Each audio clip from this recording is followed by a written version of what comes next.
So for today, we're going to talk about another Rankin and Bass Christmas special. This one being of mice and clocks. That's right, 'twas the night before Christmas. So as per usual, take a quick looky-loo recap of the episode itself, and then we'll talk some more about it after. So alright, let's go. So this special starts off in the Trundle home, where we see the father, Joshua, reading a book, "'Twas the Night Before Christmas." The day happens to be the night before Christmas in a special called The Night Before Christmas. This is like Inception, a dream within a dream within a dream. To throw more fuel on that fire, also in the house there is a mouse family, and Father Mouse is doing the same thing, reading the same book on the same day. It's like an alternate reality in the same reality, in a book, in another book, in a Christmas special based on the book. Inception. But both Joshua and Father Mouse are kind of in the same mindset of there is some problem that happened in town and they have no idea what caused it and therefore no idea how to fix it. So our little story time travels back to like a week or so ago when everybody in this town called Junctionville was getting letters from Santa Claus. Well, not in a good way. These were all return letters with a big stamp on it saying not accepted by the addressee.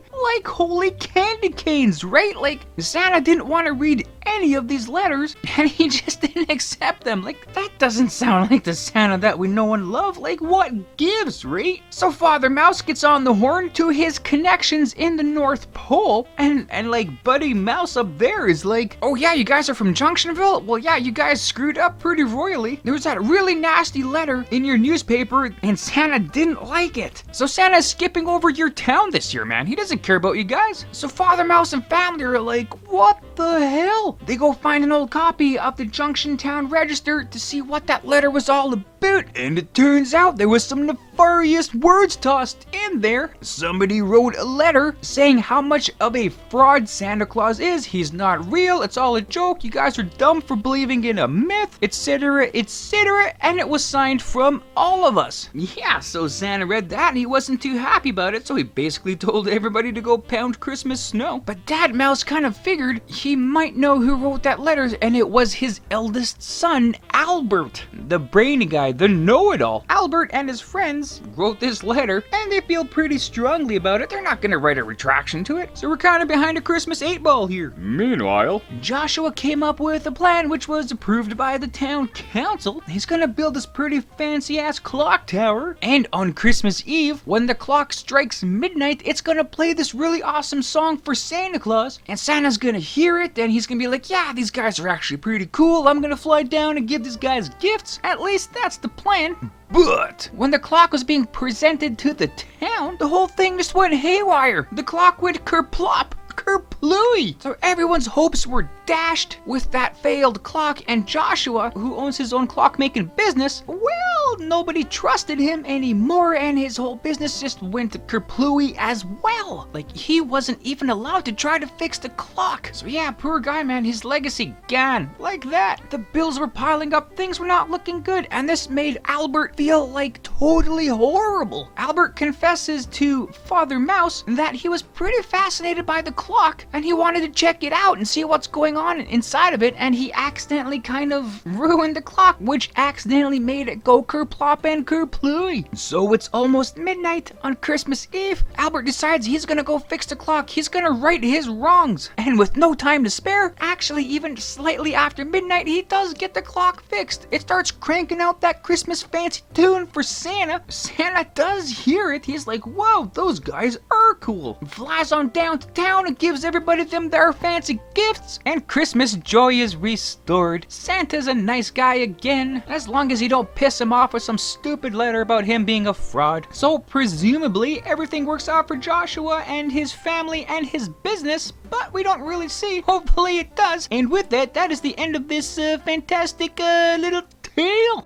charming tale, a cutesy wootsy little tale, which is pretty good, and which doesn't have much to do with source material. You have a bit of the poem at the beginning, you have a bit of it at the end, and you have this completely different story in the middle that has nothing to do with the original poem. You know, except there's mice, but they are definitely stirring in this one. Like every Rankin and Bass Christmas special, and like most Christmas specials, this one does have some original songs in it, and you know, they're pretty catchy. You know, like for example, the main song, Even a Miracle Needs a Hand. Yeah, that one. Pretty good song, and honestly, it's been stuck in my head for a couple days now. I kind of like how this song is about a whole brainstorming of an idea and trying to plan how to fix the problem with the clock and all that kind of stuff, and then nothing comes out of it. Like, great song and, you know, family bonding moment, like, don't get me wrong, it's pretty good. But, like, what did the Trundles do with all that planning? Like, nothing? Albert was the only one who was inspired by it and actually did something. So what was Joshua's plan? Like, just go to bed and hope everything kind of worked out?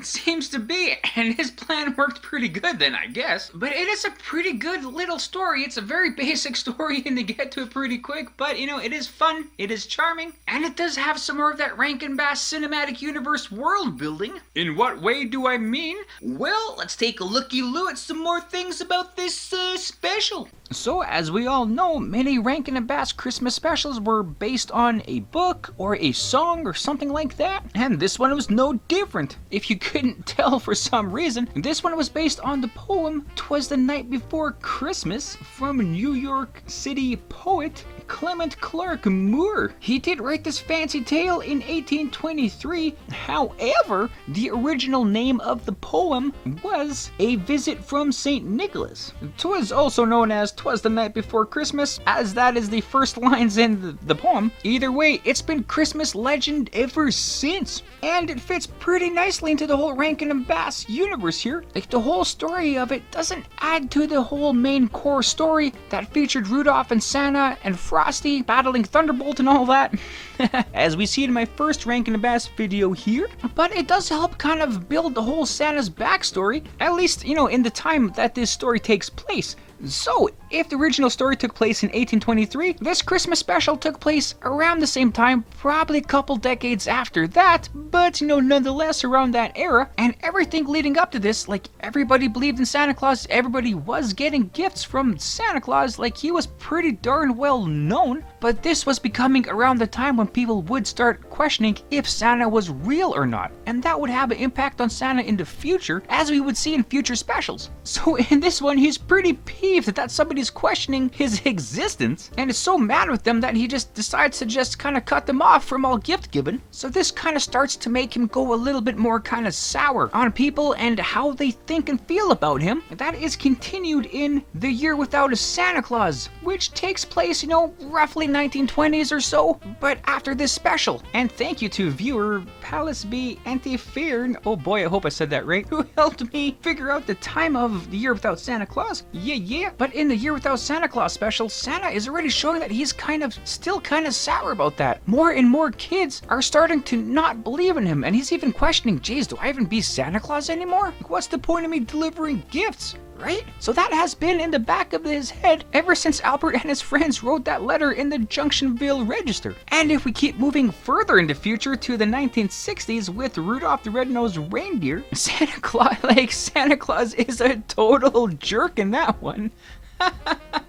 Which, I have to be honest, that is my favorite version of Santa Claus in all of these Christmas specials from Rankin and Bass. And him being kind of a jerk and having that extra pressure on him is probably still derived from that letter from Albert. And with how more and more kids don't believe in him, like in Southtown, USA.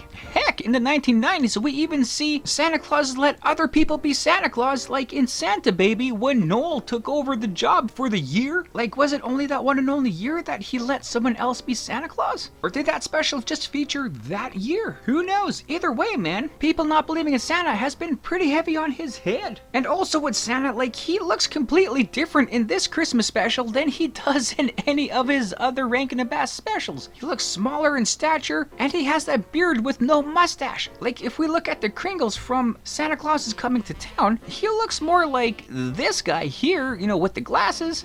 Well, actually, no, he looks more like this guy in the back here, with the bigger nose, the bigger cheekbones, tones. Like, that actually looks more like the Santa in 'Twas the Night Before Christmas, right? Maybe, maybe not. As we have also seen in The Santa Claus is Coming to Town, he did sport that beard without a mustache, so maybe he was just going back to his old facial hair style. Also, legend has it that actually he didn't have a mustache there because he lent his mustache to Chuck Norris, which, you know, Chuck did his kind of magical things after that. Kind of explains a whole lot of things with that guy. This Christmas special takes place in Junctionville, New York, USA. And quite similar to how original authors Clement Clark Moore was from New York. Nice little nod to him. For Rankin and Bass and the United States, this isn't the only American city created for a Rankin and Bass special. As I mentioned earlier, with The Year Without a Santa Claus, we did go to Southtown, USA. Where is it exactly?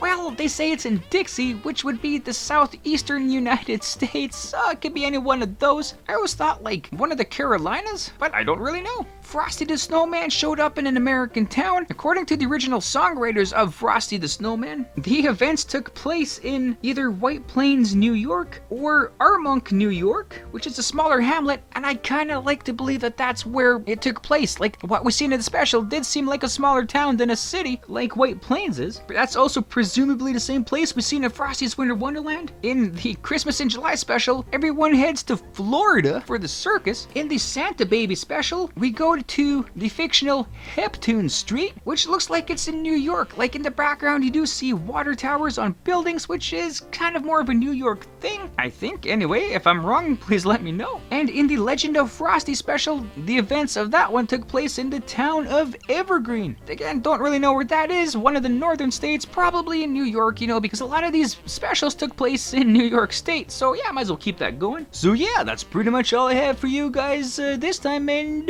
yeah. Right on, and there you go. So thanks for watching the video. I hope you liked it as much as I did making it. Also, feel free to check out the source material that I featured in this video. And if you want to leave a comment on anything you may have liked or things I might have missed in this, you know, feel free to do so. Or anything else, you know, just to say hi. That's cool too. And other than that, you know, have a great day. Thanks.